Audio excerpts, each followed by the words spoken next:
Hi, let us discuss important case law under sources of international law. The West Rand Central Gold Mining Company versus The King 1905। दक्षिण अफ्रीकी गणराज्य द्वारा सोने के 2 parcel जब्त किए गए। ग्रेट ब्रिटेन और दक्षिण अफ्रीका के बीच युद्ध छिड़ गया और ग्रेट ब्रिटेन ने दक्षिण अफ्रीकी गणराज्य को हरा दिया। यह तर्क दिया गया कि अब जब्त किए गए सोने की जिम्मेदारी ग्रेट ब्रिटेन की है। यह निर्णय लिया गया कि अंतर्राष्ट्रीय कानून का ऐसा कोई सिद्धांत अस्तित्व में नहीं था जो विजित राज्य को इस तरह से सोने के लिए उत्तरदायी बनाए।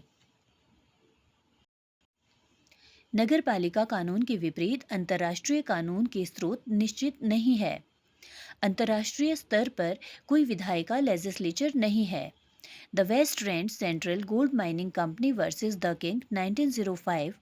यह केस अंतर्राष्ट्रीय कानून के इतिहास में राज्य उत्तराधिकार और राष्ट्रीय कानून में अंतर्राष्ट्रीय कानून को लागू करने के संबंध में एक अत्यंत महत्वपूर्ण मिसाल है। Context of the case. यह विवाद the West Rand Central Gold Mining Company Limited और ब्रिटिश क्राउन के बीच था। कंपनी ने तर्क दिया कि चूंकि ब्रिटेन ने दक्षिण अफ्रीकी गणराज्य पर विजय प्राप्त कर उसे अपने साम्राज्य में मिला लिया है, इसलिए अंतर्राष्ट्रीय कानून के तहत उसे पुरानी सरकार के ऋणों और दायित्वों जैसे कि जब्त किया गया सोना को भी स्वीकार करना चाहिए। न्यायालय का मुख्य निर्णय। लॉर्ड एल्वरस्टोन ने इस मामले में निम्नलिखित प्रमुख सिद्धांत प्रतिपादित किए। उत्तराधिकार का अभाव।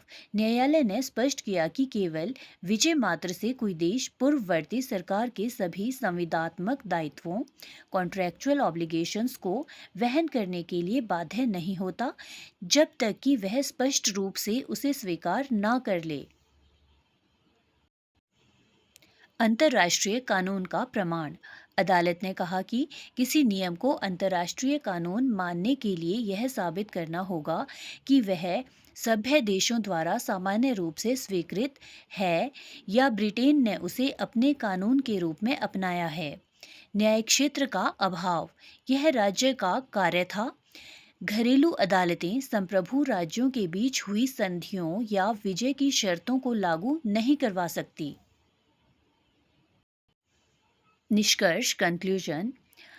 Waste Rand Central Gold Mining Company versus the King का निर्णय यह स्पष्ट करता है कि अंतर्राष्ट्रीय कानून स्वतः ही घरेलू अदालतों पर लागू नहीं हो जाते, विशेषकर जब मामला युद्ध, विजय और राज्य के दायित्वों से जुड़ा हो।